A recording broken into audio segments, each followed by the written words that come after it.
Un parque infantil en Sitges. Una mujer pasea de la mano con su hija. Dos agentes se acercan, le piden el documento. Ella lo entrega. Se pone nerviosa. Cede. En comisaría, el escáner de huellas tarda 3 segundos. Lo que aparece en la pantalla borra el nombre falso para siempre. Es la única mujer en la lista de los 70 fugitivos más buscados de Europa. Y antes de todo eso, dirigía un centro de ayuda a mujeres maltratadas. Eso es lo que vas a entender hoy.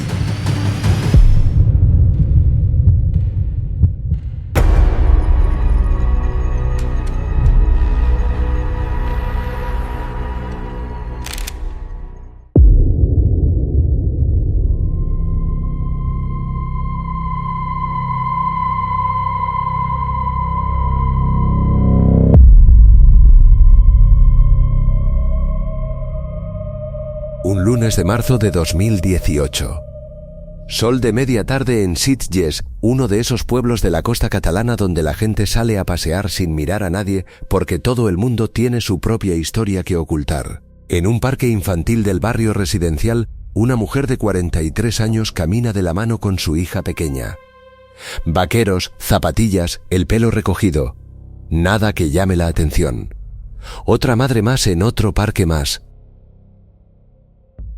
Dos agentes de los Mossos de Escuadra se acercan. Le piden identificación. Ella se la entrega sin pestañear. Claudia Vázquez Otero, según el documento. Los agentes no se mueven. Siguen mirándola. Ella empieza a ponerse nerviosa, empieza a protestar. Les dice que están cometiendo un error, que ella no es quien creen que es. Los agentes la invitan a acompañarles a la comisaría de Vilanova y la Geltrú. No es una pregunta. En ese momento, la mujer entiende que se acabó. No entra en pánico, no llora, no grita. Mira a su hija, se agacha hasta su altura y le dice: «Cariño, mamá tiene un problema, lo arreglo y vuelvo». Después sube al coche patrulla. En comisaría, los técnicos aplican el sistema de identificación dactilar automatizado. El escáner tarda unos segundos. Luego confirma lo que los Mossos ya sabían. Esa mujer no se llama Claudia Vázquez Otero. Se llama María Tania Varela Otero. Y sobre ella pesan 3 órdenes judiciales de búsqueda, detención e ingreso en prisión incondicional. Una de la Audiencia Nacional. 2 más de juzgados de Cambados y Pontevedra. La captura se comunica a Madrid en cuestión de minutos. Desde Madrid, el aviso llega a La Haya. Europol actualiza su base de datos. El único nombre femenino de toda su lista de los 70 fugitivos más buscados del continente europeo acaba de ser eliminado. Llevaba ahí 5 años. Para entender lo que tiene de brutal esta historia, hay que entender lo que era Tania Varela antes de todo esto. No era una mujer del narco. No venía de una familia de contrabandistas.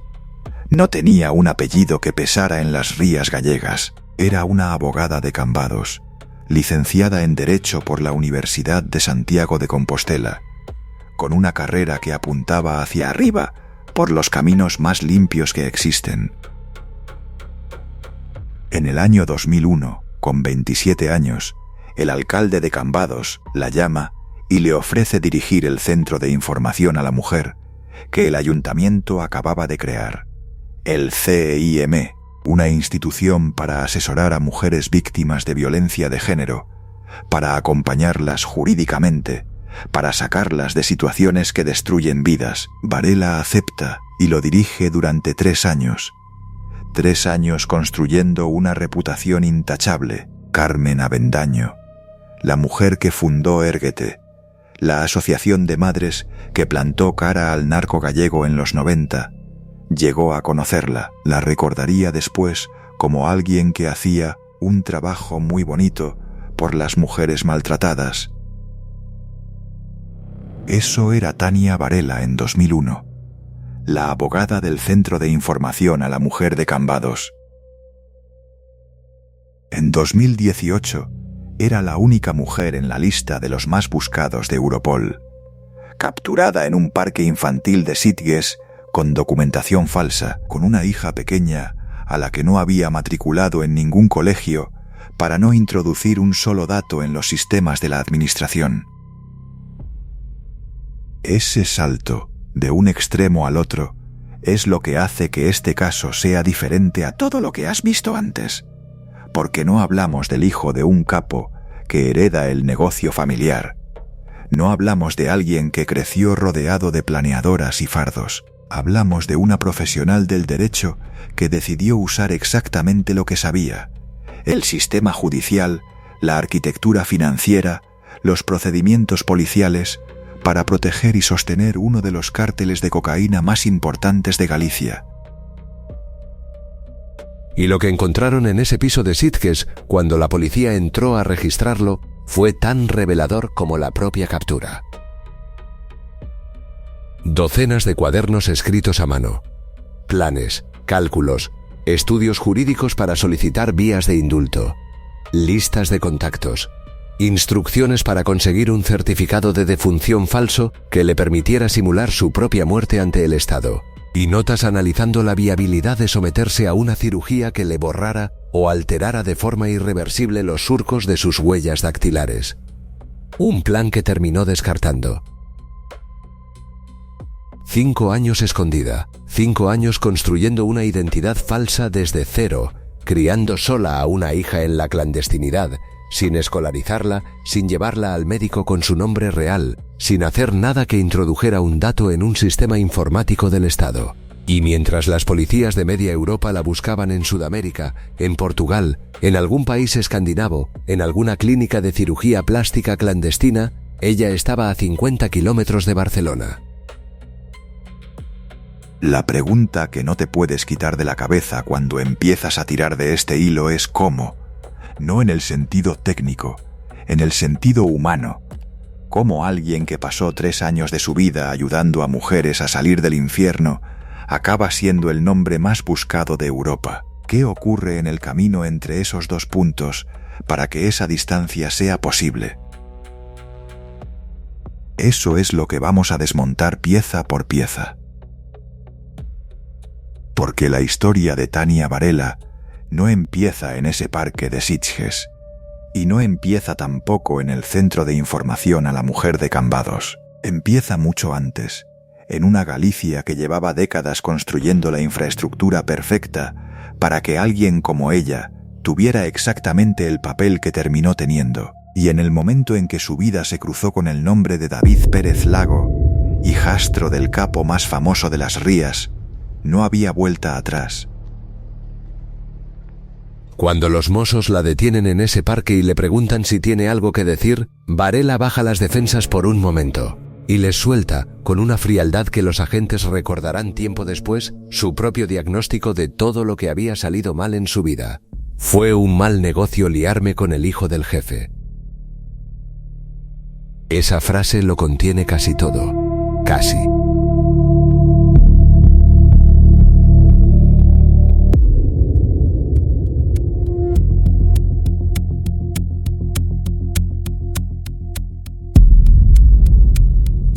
En 2001, Tania Varela entra al Centro de Información a la Mujer de Cambados con 27 años y una reputación que no levantaba ninguna sospecha. En 2006, un año después de dejar ese puesto, está coordinando el mayor desembarco de cocaína que ha visto la Costa da Morte en décadas.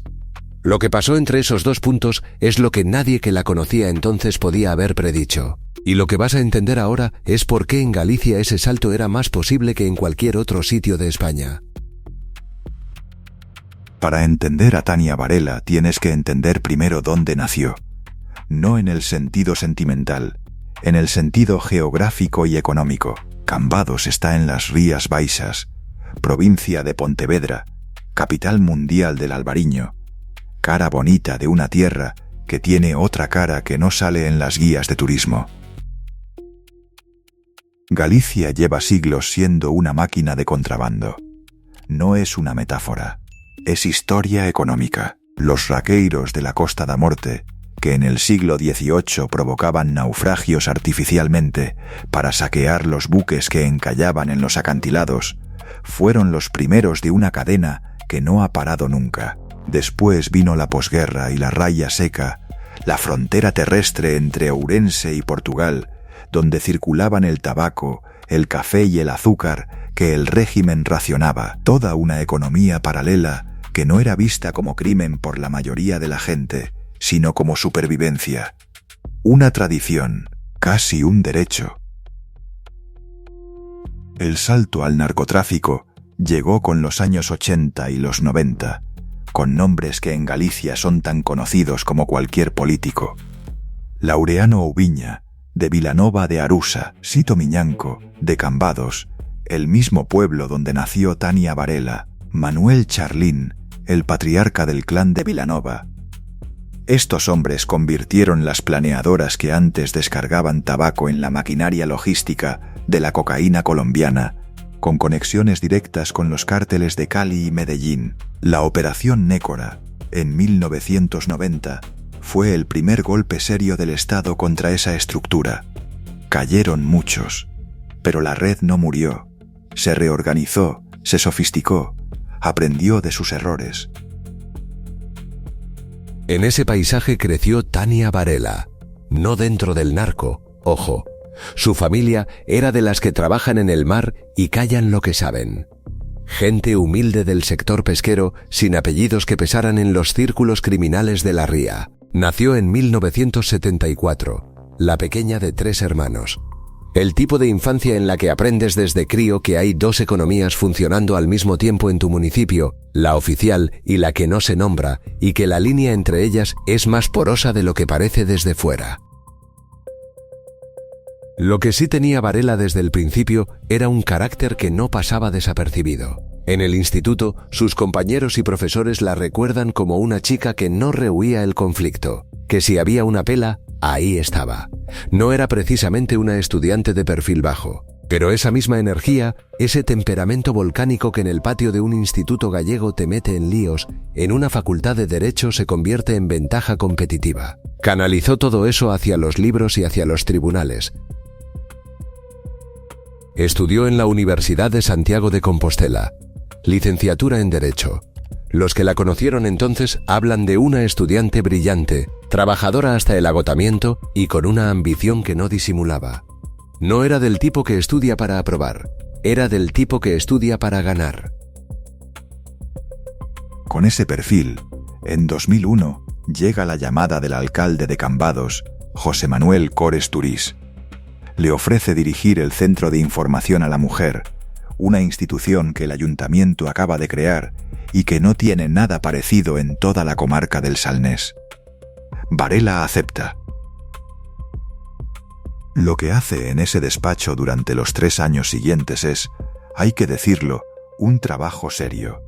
El CIM atendía a mujeres en situaciones límite, violencia de género, malos tratos, procesos de separación con hijos de por medio y sin un duro. Varela no solo gestiona el departamento administrativamente, lo llena de contenido, le da estructura, construye protocolos donde no había nada. Es la primera directora de esa institución en toda la comarca y lo hace desde cero. Carmen Avendaño, la presidenta de Érguete, la mujer que en los años 90 organizó a las madres de Galicia contra el narco, cuando el Estado todavía miraba para otro lado, llegó a conocer la labor de Varela en esa etapa. Años después, cuando el nombre de la abogada aparecía en los titulares por razones muy distintas, Avendaño habló de aquel trabajo con respeto. Dijo que era un trabajo muy bonito y añadió, con la precisión de quien ha visto demasiadas historias parecidas, que el dinero muchas veces interrumpe las capacidades de las personas. Porque mientras dirige el CIM, Varela tiene también su propio bufete privado. Lo montó en sociedad con una compañera especializado en derecho de familia. Divorcios, separaciones, custodias, repartos de bienes. El tipo de litigios en los que si eres bueno de verdad, y Varela lo era, los clientes te buscan por recomendación y los honorarios no tienen techo oficial. Ahí está la grieta. Un sueldo de funcionaria municipal que en su entorno llamaban, sin demasiado disimulo, el salariociño. Y al lado, un despacho privado donde su agresividad procesal y su capacidad para machacar a la parte contraria en un juzgado civil le generaban ingresos que no tenían nada que ver con esa retribución fija. La comparación era insostenible para alguien con la ambición que tenía. En 2004 presenta la dimisión, deja el CIM y se dedica en exclusiva al bufete. Es una decisión completamente normal en la carrera de cualquier abogado que quiere crecer. Nadie levanta una ceja. Nadie tiene motivo para hacerlo. El problema, o el punto de inflexión según cómo lo mires, llegó en 2005. David Pérez Lago no era un cliente cualquiera. Era el hijastro de Laureano Oviña, el capo de Vilanova, cuyo nombre había llenado los sumarios de la Operación Nécora, y era el hijo biológico de Esther Lago, la mujer que había diseñado durante años la ingeniería financiera del clan familiar. Una mujer que, dicho sea de paso, ya había fallecido para entonces. Pérez Lago había heredado el negocio, pero no tal cual. Había hecho algo más inteligente que eso. Lo había modernizado, con sus progenitores en la cárcel y el modelo de la Chis marroquí cada vez más vigilado y con márgenes más ajustados. Pérez Lago había pivotado hacia la cocaína sudamericana, un producto diferente, una logística más compleja, unas conexiones más largas y más caras de mantener, pero unos márgenes de beneficio que hacían que el hachís pareciera contrabando de aldea. Ya en 1999 había aparecido vinculado a la descarga monumental de hachís del buque Regina Marís. Para 2005 era el heredero con mando en plaza de una red que operaba a escala transoceánica. Y necesitaba un abogado, alguien con solvencia, con discreción y con conocimiento real de cómo funcionan los procesos penales desde dentro. Alguien que no fuera a asustarse con lo que iba a escuchar en esa primera reunión. Tania Varela encajaba en ese perfil. La contrataron formalmente como asesora jurídica y representante legal. Una relación abogada-cliente con todo el paraguas que eso supone en términos de confidencialidad. Perfectamente legal en su forma, al menos al principio. Lo que ocurrió a continuación, cómo esa relación estrictamente técnica se fue convirtiendo en algo muy distinto, es la parte que los investigadores tardaron meses en documentar y que los tribunales tardaron años en juzgar. Porque la línea entre asesorar a un delincuente y operar dentro de su estructura no se cruza de golpe. Se cruza poco a poco, decisión a decisión, hasta que un día miras atrás y ya no distingues dónde estaba esa línea. Lo que sí es claro es el resultado. En abril de 2006, aproximadamente un año después de ese primer contacto, casi 2 toneladas de cocaína al 83% de pureza intentaban llegar a la playa de Balarés, en la Costa da Morte. Y Tania Varela estaba dentro de esa operación. No como observadora. No como la abogada que esperaba en el despacho. ¿Cómo se construyó ese paso? ¿Qué función exacta tenía dentro del cártel? ¿Y qué ocurrió en esa playa la noche del 26 de abril? Es lo que viene ahora.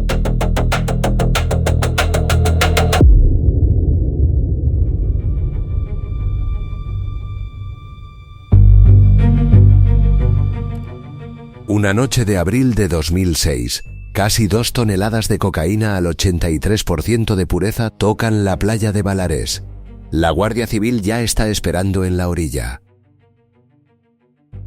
Pero antes de esa playa, hubo meses en los que el sistema funcionó. Y en ese sistema, Tania Varela no era un accesorio. Era una pieza estructural. La transformación no fue de golpe. Eso es lo primero que hay que entender. No hubo un momento concreto en el que Varela se levantara por la mañana y decidiera cruzar la línea. Lo que hubo fue una serie de pequeñas decisiones, cada una apenas un paso más allá de la anterior, hasta que la distancia con el punto de partida era tan grande que ya no tenía sentido intentar volver. Empieza como abogada de David Pérez Lago. Eso está claro.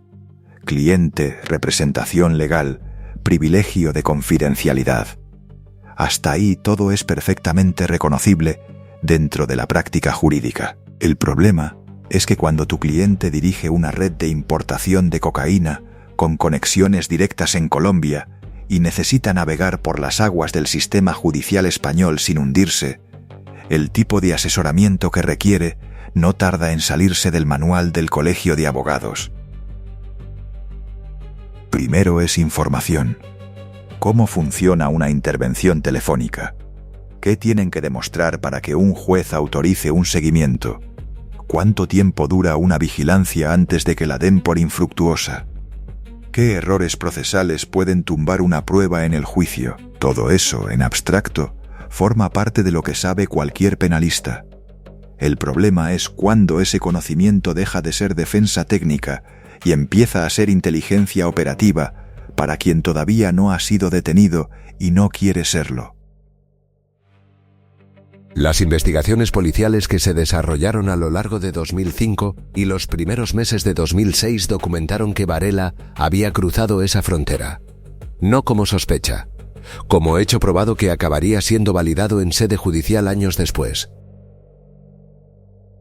Asesoraba de forma proactiva sobre cómo eludir la vigilancia del Estado, no como ejercicio teórico, como instrucción práctica para una red que en ese momento estaba planificando una operación de escala suficiente como para que cualquier fallo de seguridad resultara catastrófico.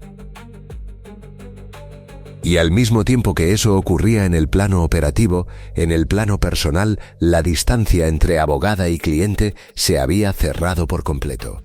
Varela y Pérez Lago habían iniciado una relación sentimental. Lo que empezó como representación legal derivó en algo que hacía imposible cualquier separación entre lo profesional y lo personal, entre la defensa técnica y la complicidad directa. El dinero también tiene su papel en todo esto, y sería ingenuo no nombrarlo.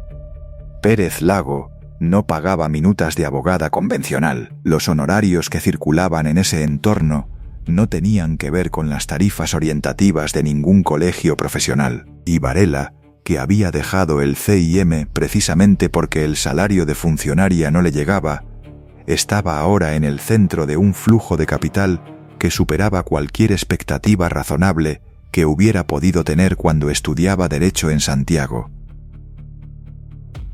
Ese dinero, sin embargo, planteaba un problema inmediato. Existía. Y cuando existe una cantidad de dinero que no puede explicarse con ninguna fuente de ingresos legítima, necesita dejar de ser lo que es para convertirse en otra cosa. Necesita lavarse. Ahí es donde aparece Promociones Rialto. Una sociedad mercantil.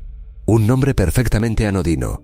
El tipo de empresa que aparece en cualquier registro mercantil de cualquier municipio costero de España sin levantar ninguna sospecha. Promociones Rialto era el vehículo financiero que Varela utilizó para dar cobertura legal a fondos cuyo origen real era el tráfico de estupefacientes. La mecánica es la clásica del blanqueo inmobiliario. Dinero en efectivo procedente del narco entra en la sociedad como si fueran beneficios de actividad empresarial legítima. Ese dinero se invierte en activos que tienen precio de mercado y pueden venderse o revalorizarse. El rastro entre el fardo de cocaína y el terreno inscrito en el registro de la propiedad queda cubierto por capas de papel. En el caso de Varela, los activos concretos fueron varios. Terrenos en Porto Meloxo, en el municipio de Ogrove, en plena ría de Arusa, pisos en Cambados y un Audi A3 adquirido con fondos cuya procedencia real nadie iba a poder justificar con documentación fiscal porque esa documentación no existía. El esquema tiene una fragilidad inherente que Varela, con su formación jurídica, debería haber detectado antes que nadie. Funciona mientras nadie mira. En cuanto los investigadores empiezan a tirar del hilo patrimonial, la ausencia de documentación que justifique los ingresos no es una anomalía menor. Es la prueba, porque no puedes comprar terrenos en la ría de Arusa sin que nadie te haya pagado el dinero para hacerlo. Y si ese pago no aparece en ninguna nómina, ninguna declaración fiscal, ninguna factura ni ningún contrato. El dinero viene de algún sitio que no quieres que encuentren. Pero en 2005 y principios de 2006, mientras la maquinaria del cártel funcionaba, el sistema parecía sólido. Pérez Lago tenía la logística y los contactos colombianos. Tenía a Ramón Baúlo Sineiro, cambadés de larga trayectoria en el AMPA local, como uno de sus hombres de confianza en el eslabón terrestre de las operaciones. Y tenía a Varela coordinando la parte que requería cerebro jurídico y capacidad de maniobra financiera. Lo que planearon para el mes de abril de 2006 era la operación más ambiciosa hasta ese momento. Una partida que osciló, según las mediciones periciales posteriores, entre los 1.700 y los 2.000 kilogramos de cocaína, al 83% de pureza. La tasación policial de esa mercancía superó los 160 millones de euros en el mercado negro. Una cifra que no es un adorno retórico. Es lo que valía esa droga puesta en la calle.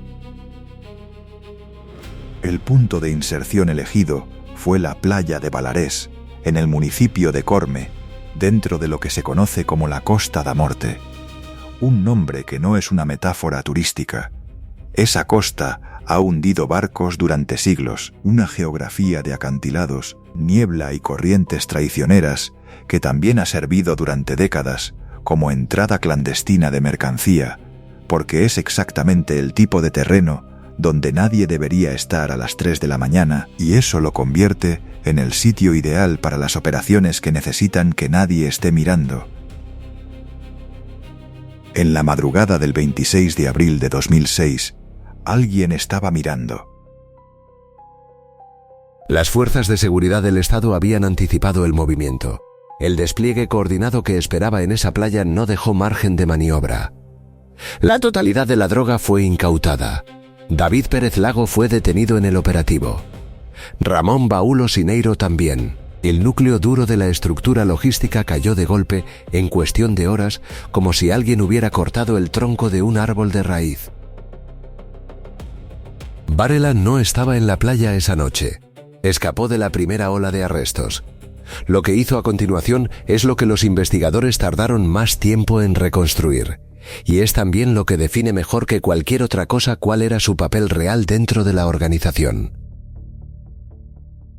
Cuando cae la cúpula de un cártel de ese tamaño en cuestión de horas, el caos que queda no es solo emocional, es operativo y financiero. Hay compromisos económicos con los proveedores colombianos que no desaparecen porque el jefe esté detenido. Hay decenas de personas en la cadena que reclaman sus pagos. Hay activos desperdigados en distintos puntos que pueden ser encontrados por la policía en cuanto los jueces empiecen a firmar mandamientos de registro. Y hay caletas, escondites de dinero en efectivo, cuya ubicación solo conocen las personas que estaban en el núcleo. Varela asumió el mando provisional. No fue una decisión que nadie le impuso. Fue la consecuencia lógica de lo que era dentro de la estructura. La persona con más capacidad de gestión, más conocimiento jurídico sobre los tiempos y procedimientos de la investigación judicial y más acceso a la información interna del cártel que todavía estaba en libertad. Lo que hizo en esas semanas está documentado en los atestados policiales y en las sentencias posteriores. Ordenó y supervisó la venta clandestina en el mercado negro del combustible excedente que había sido almacenado para las planeadoras. Combustible que existía porque había una operación planeada y que ahora era un activo que había que convertir en liquidez antes de que alguien lo encontrara o lo relacionara con el desembarco fallido. Negoció con los subordinados que seguían en libertad. Gestionó la distribución del capital remanente de la organización para cubrir los compromisos pendientes y, sobre todo, para comprar silencio. En el mundo del narco gallego, los pagos puntales no son solo obligaciones comerciales. Son la diferencia entre alguien que aguanta el interrogatorio y alguien que empieza a hablar. Y luego hizo algo que requería un conocimiento muy específico de cómo funciona una investigación judicial en sus primeras horas y días. Se puso en contacto con las esposas y parejas sentimentales de los lugartenientes arrestados. Les dijo dónde estaban las caletas. Les explicó que tenían que vaciarlas antes de que los jueces firmaran los mandamientos de registro. A contrarreloj. Eso no es asesoría jurídica. Eso es dirección de operaciones en una organización criminal.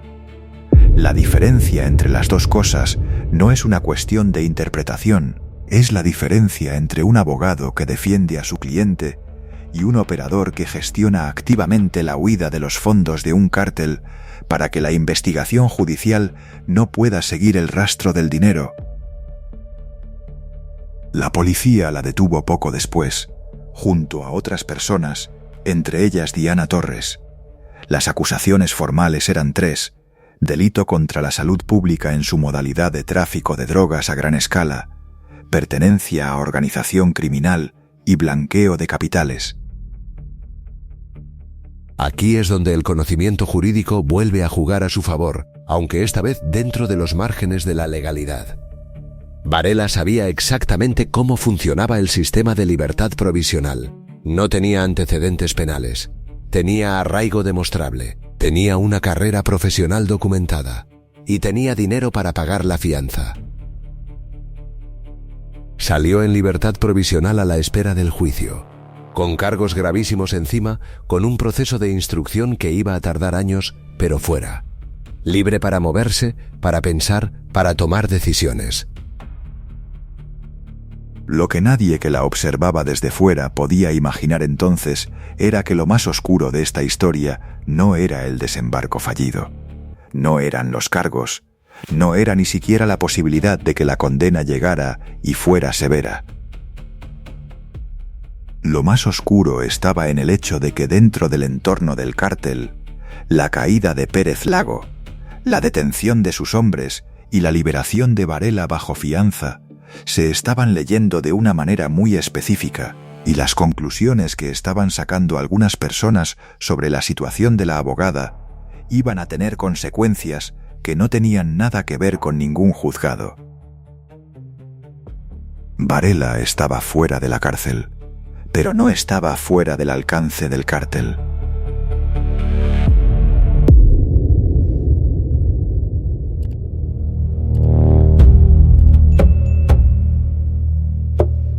En la rampa de un aparcamiento del barrio de Chamberí, un sicario espera con una pistola.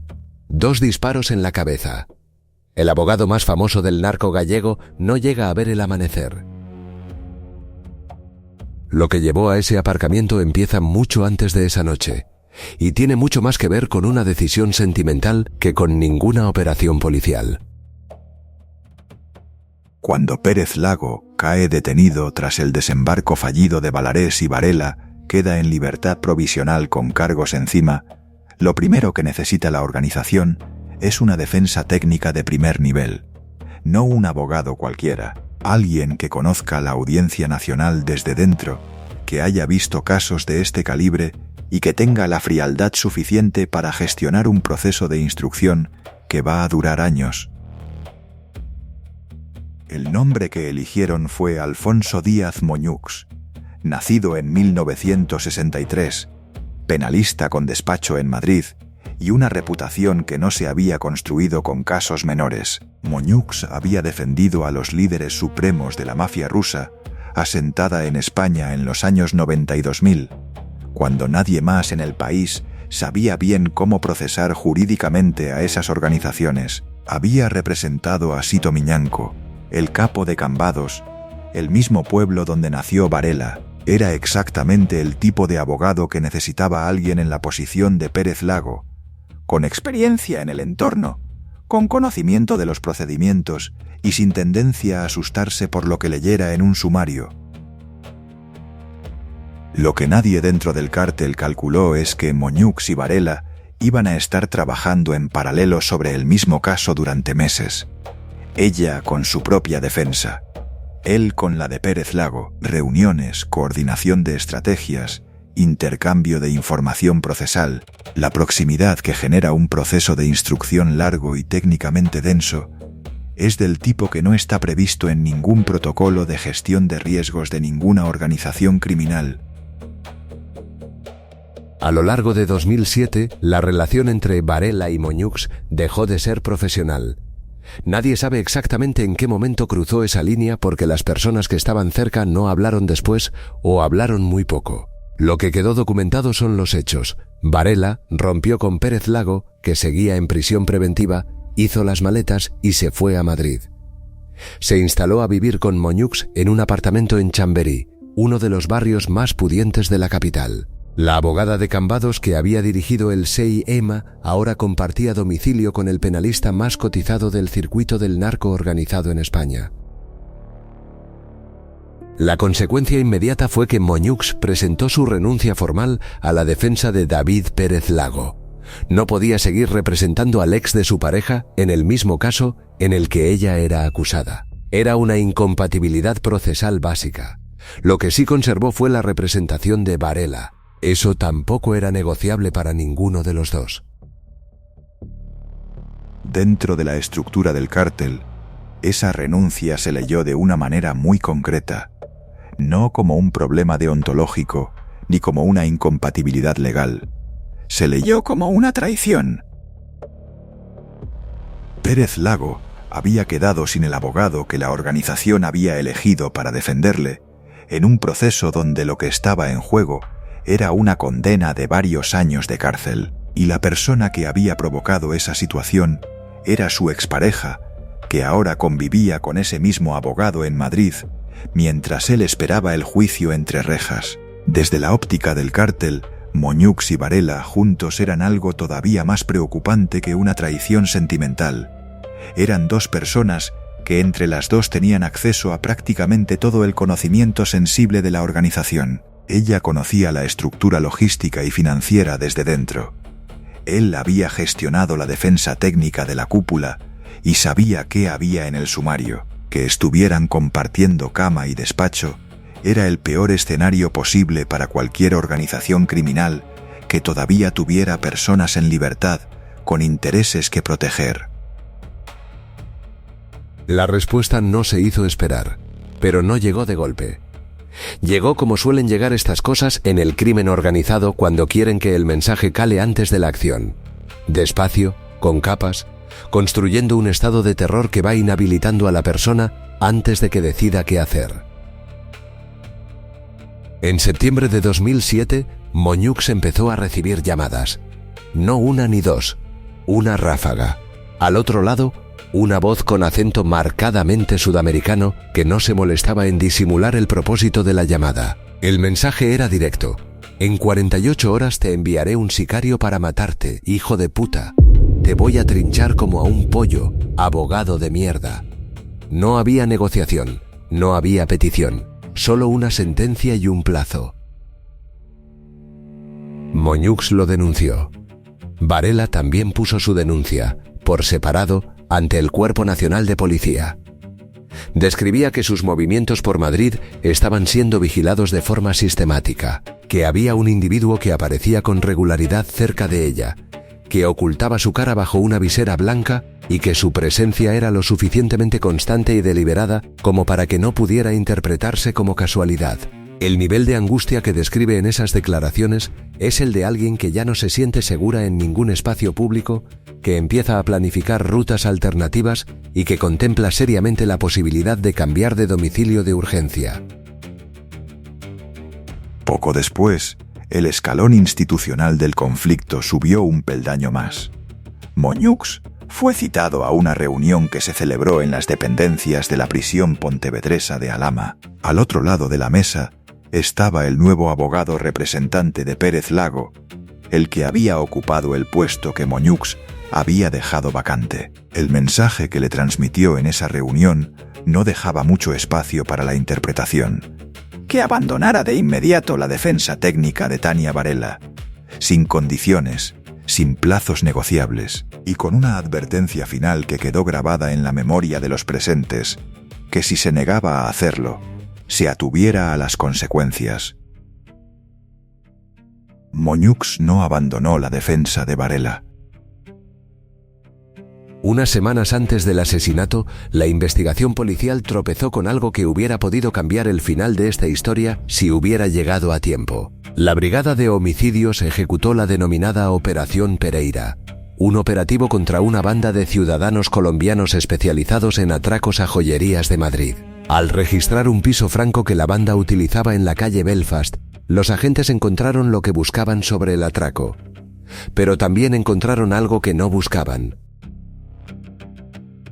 un dossier físico, fotografías de alta resolución, no imágenes genéricas, imágenes de Alfonso Díaz Moñux y Tania Varela, sus caras, sus siluetas, los coches que conducían, y junto a las fotos, una bitácora detallada, las direcciones exactas del domicilio y el despacho, los horarios de llegada y salida, los trayectos habituales, los lugares que frecuentaban. Un expediente de inteligencia previa a una ejecución, elaborado con la precisión y el método de alguien que ha hecho esto antes y sabe que no puede permitirse errores.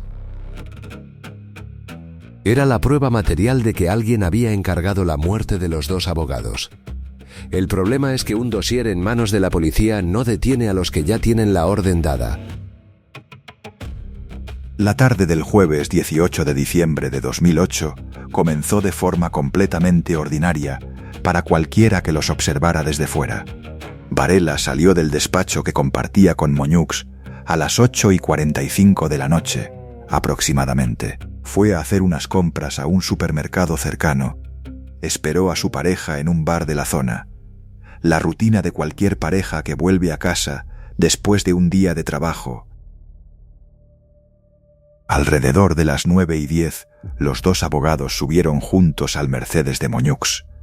El destino era su domicilio, en el número 12 de la calle Antonio Rodríguez Villa, Chamberí.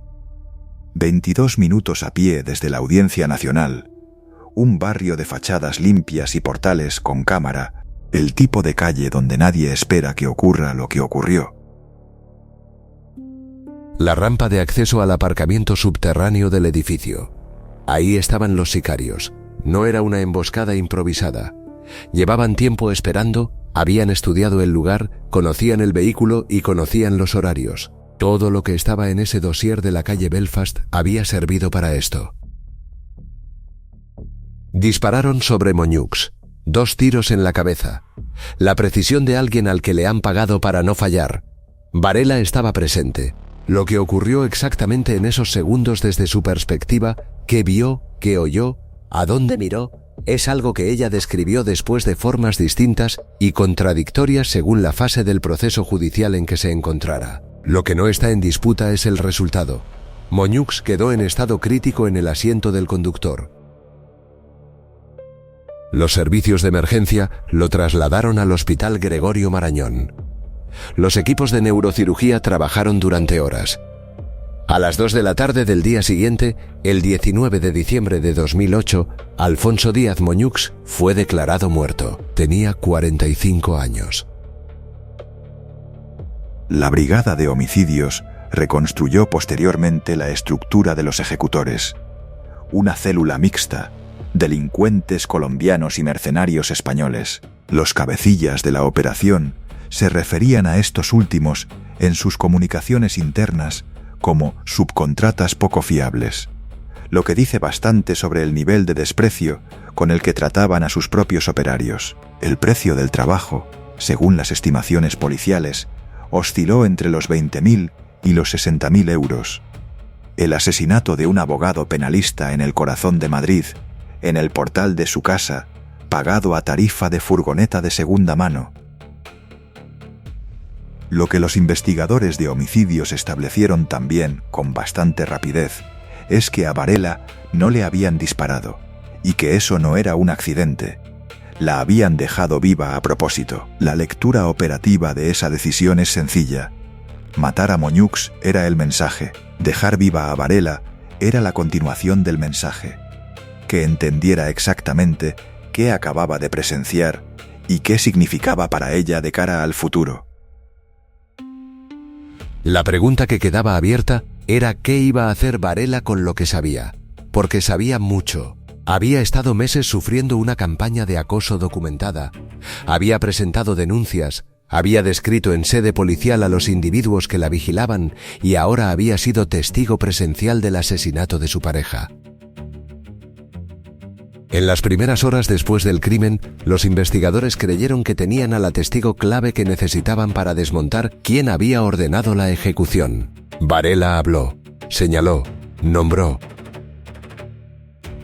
Lo que nadie calculó es lo que haría años después, cuando los juicios llegaran de verdad y la pregunta de si iba a mantenerse en ese testimonio tuviera consecuencias reales para personas con recursos reales y con motivos reales para que ella callara. El sumario del asesinato de Alfonso Díaz Moñux acabaría acumulando 7.834 páginas. Requeriría 11 años de instrucción y 3 vistas orales por nulidades y recursos. Y en algún punto de ese proceso larguísimo, la única testigo presencial del crimen decidiría que no recordaba nada. ¿Cómo llegó a esa decisión y qué consecuencias tuvo para los condenados y para ella misma? Es lo que viene a continuación.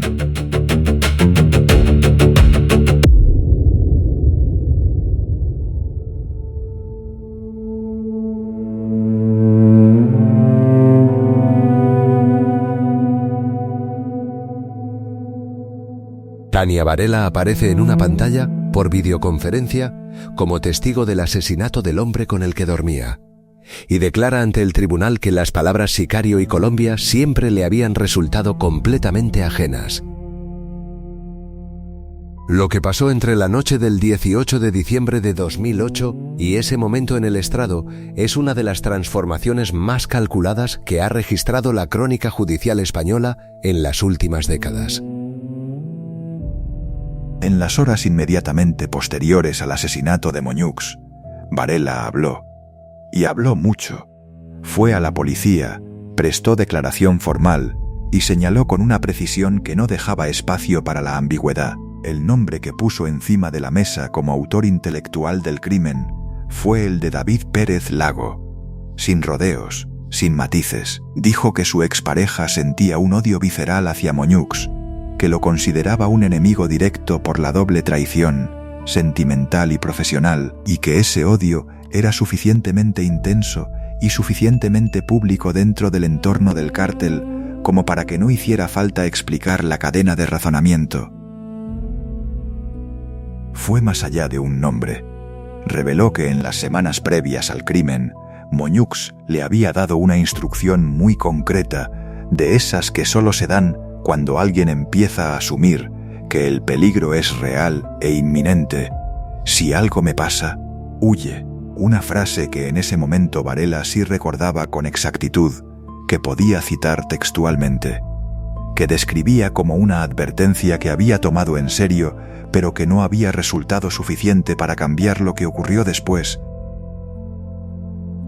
También reconoció fotográficamente a algunos de los individuos que los habían estado vigilando durante meses, los mismos que había descrito en sus denuncias previas, los mismos que aparecían de forma recurrente cerca del despacho, cerca del domicilio, con acento colombiano y con la actitud específica de alguien que no está paseando sino observando. En esa fase inicial del proceso, Varela era exactamente el tipo de testigo presencial que una investigación por homicidio necesita, directa, detallada y con una historia que encajaba con el resto de las pruebas que los investigadores estaban acumulando. El problema para la Fiscalía es que los juicios no se celebran en las 48 horas siguientes a un crimen.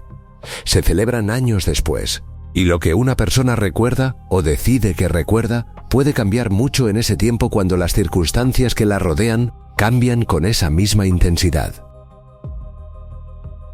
El sumario del asesinato de Díaz Moñux acumuló 7.834 páginas, 11 años de instrucción.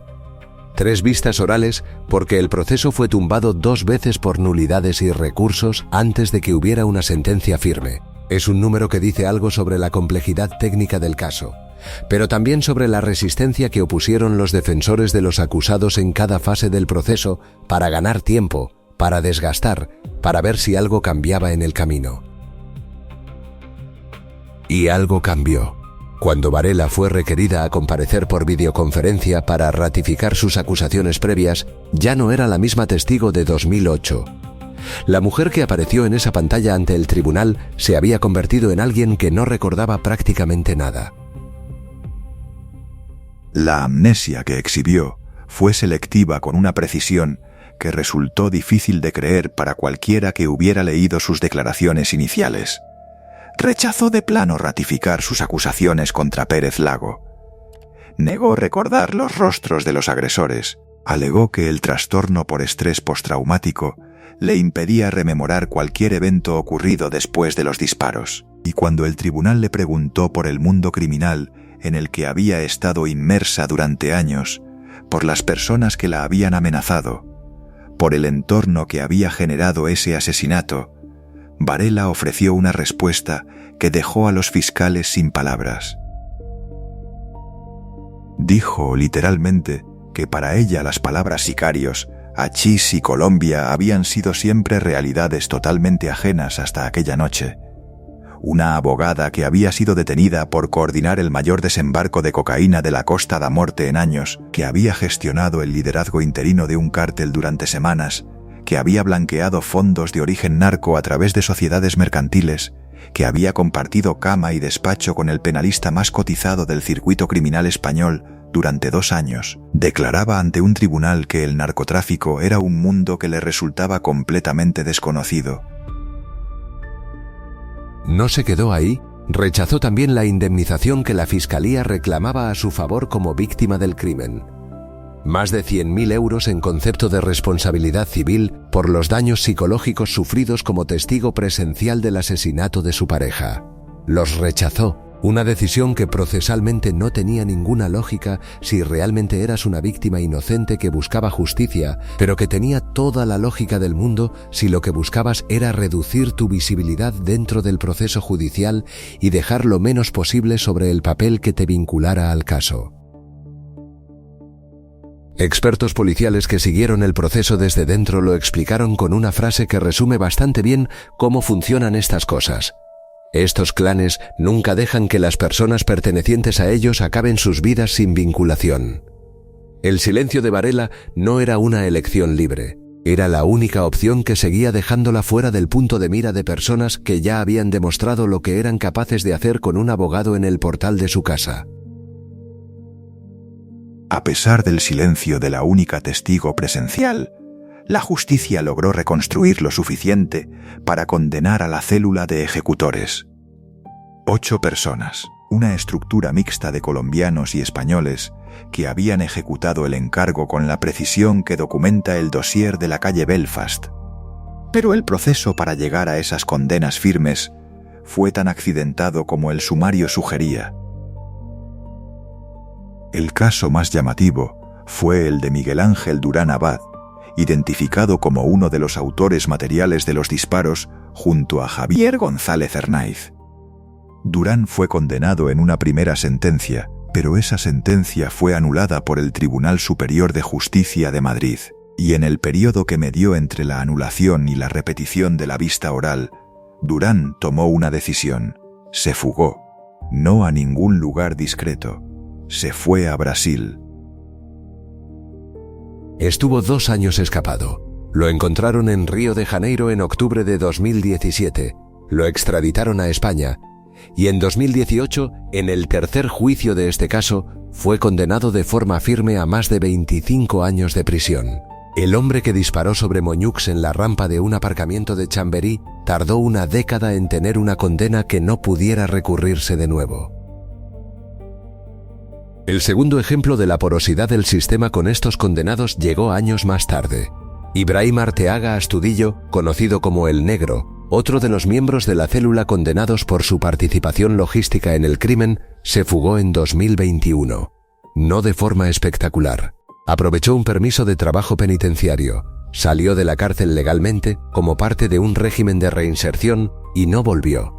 Tenía una red de apoyo exterior que lo estaba esperando. Las organizaciones que producen este tipo de crímenes no desaparecen cuando alguien entra en prisión. Siguen ahí.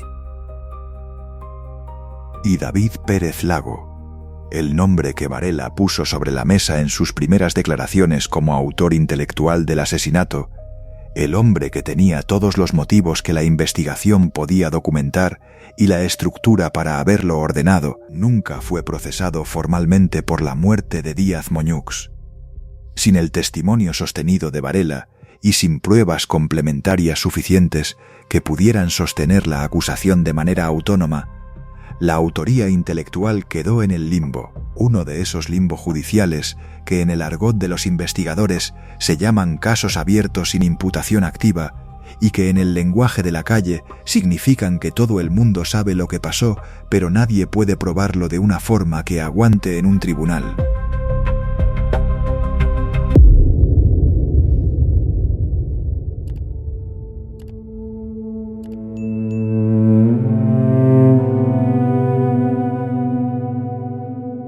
En el piso de Sitges, la policía encuentra cuadernos con instrucciones paso a paso para falsificar un certificado de defunción propio y análisis sobre la viabilidad médica de borrar las huellas dactilares mediante cirugía, no como ideas descartadas la primera semana de fuga, como planes desarrollados con pasos concretos y contactos anotados.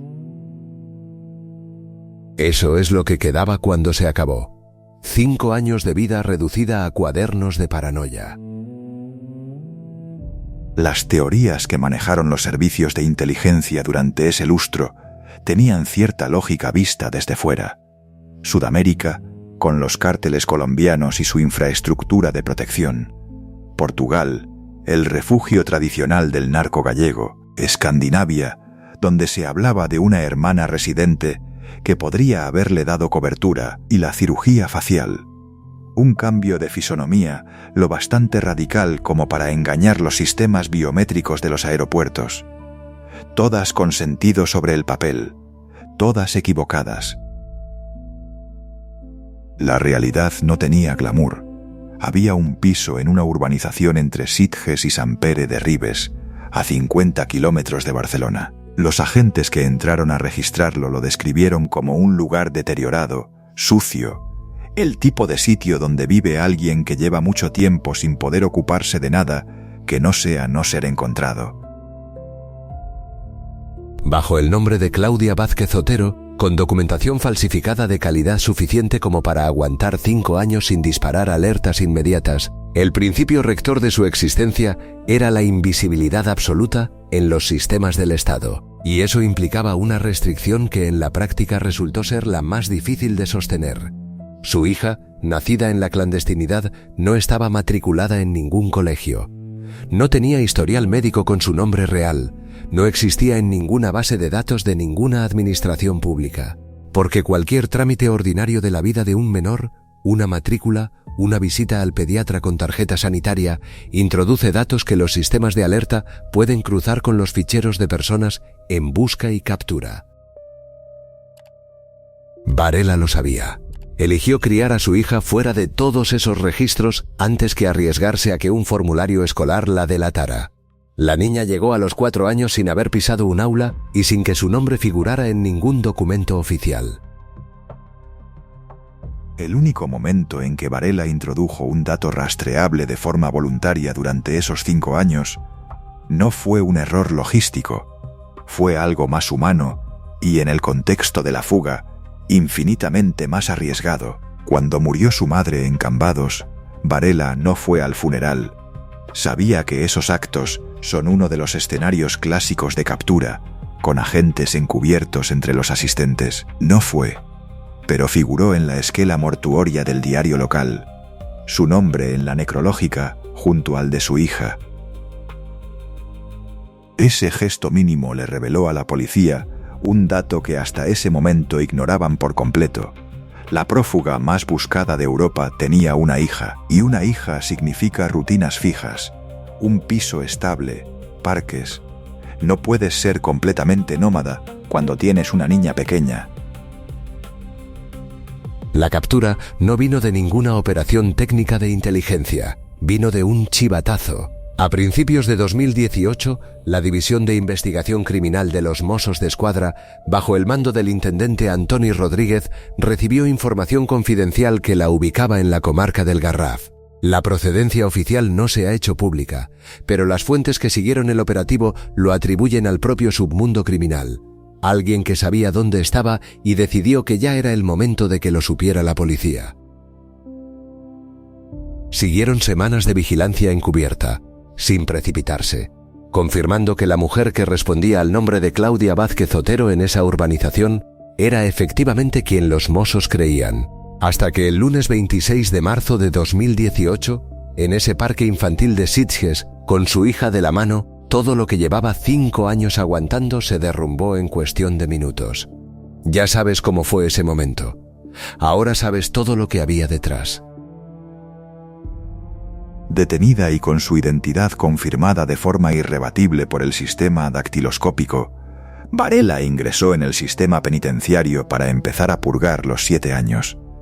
Pero el archivo judicial no estaba cerrado.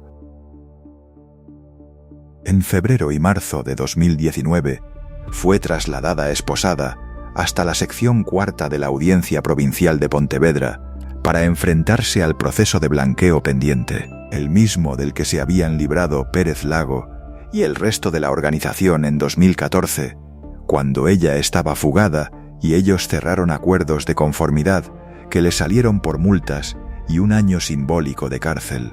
Varela no había estado en ese pacto y ahora tenía que sentarse sola en el banquillo a responder por algo que los demás ya habían cerrado.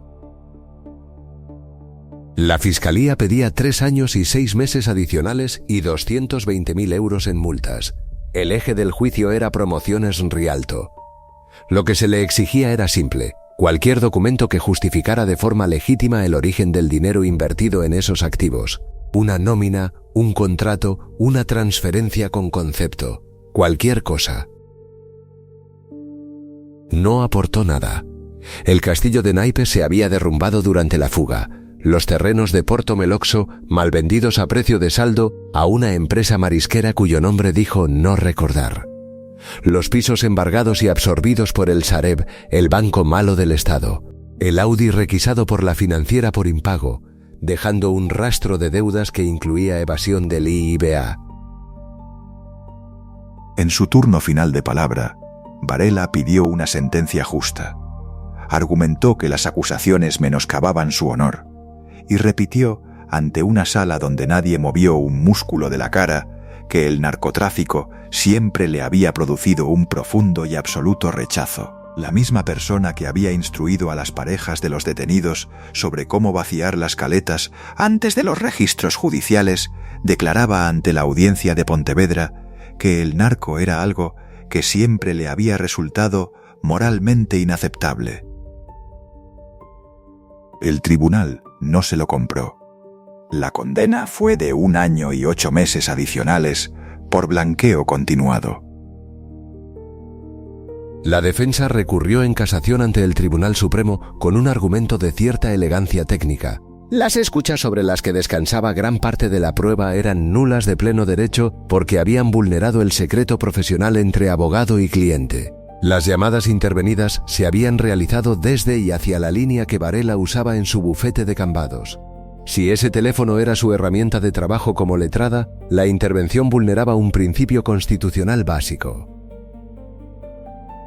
En abril de 2021, el Tribunal Supremo lo destruyó. Los magistrados establecieron con claridad que Varela no estaba siendo vigilada mientras preparaba una defensa técnica. Estaba siendo vigilada mientras operaba como un eslabón directivo activo de una organización criminal, cometiendo delitos en tiempo real, usando su teléfono profesional como herramienta de esa actividad. La cobertura del secreto profesional no se extiende a la actividad criminal del propio letrado. Eso no es un matiz. Es la diferencia entre defender a un delincuente y ser el delincuente. Como medida complementaria, el Supremo dictaminó que el dinero de las multas fuera adjudicado al Fondo del Plan Nacional contra la Droga. Su propio capital, el que no pudo justificar con ningún documento legítimo, iba a financiar las organizaciones que combaten exactamente el tipo de red que ella había ayudado a sostener. Con las 2 condenas firmes sumadas, Varela arrastra un total cercano a los 8 años y 8 meses de privación de libertad. Pasó por la cárcel de Zuera, en Zaragoza, donde el azar penitenciario produjo uno de esos detalles que parecen inventados, coincidió en los espacios comunes con Sito Miñanco, el capo de Cambados, el mismo pueblo donde ella nació, el histórico cliente de Alfonso Díaz Moñux, los dos en el mismo patio, en la misma biblioteca. La historia del narcotráfico gallego, condensada en un módulo penitenciario de Zaragoza, después la trasladaron a Mas d'Enric, en Tarragona. El horizonte para su salida apunta al año 2026. Lo que deja esta historia cuando la desmontas pieza por pieza no es el retrato de una mujer excepcional que cayó en las garras del crimen organizado, es el retrato de un sistema que produce exactamente este tipo de trayectorias con una regularidad que debería resultar incómoda. La operación Nécora en los 90, el desembarco de Balarés en 2006, los sumarios de miles de páginas que tardan décadas en cerrarse. Cada golpe desarticulador produce una cosecha de fugitivos y condenas, y cuando esa cosecha cumple sus penas y sale, el ecosistema que la generó sigue ahí, intacto, esperando a la siguiente generación. Varela sale en 2026, tendrá 52 años. Una hija que creció sin escolarizar en un piso de la costa catalana y que para entonces tendrá 12. Un nombre conocido en 16 países gracias a una serie de Netflix. Y un expediente judicial que cierra formalmente, pero que no borra nada de lo que documentó. El sistema que convirtió a una abogada de Cambados en la única mujer en la lista de los más buscados de Europol no era una anomalía. Era el funcionamiento normal de algo que lleva décadas operando. Y ese algo no tiene previsto parar en 2026.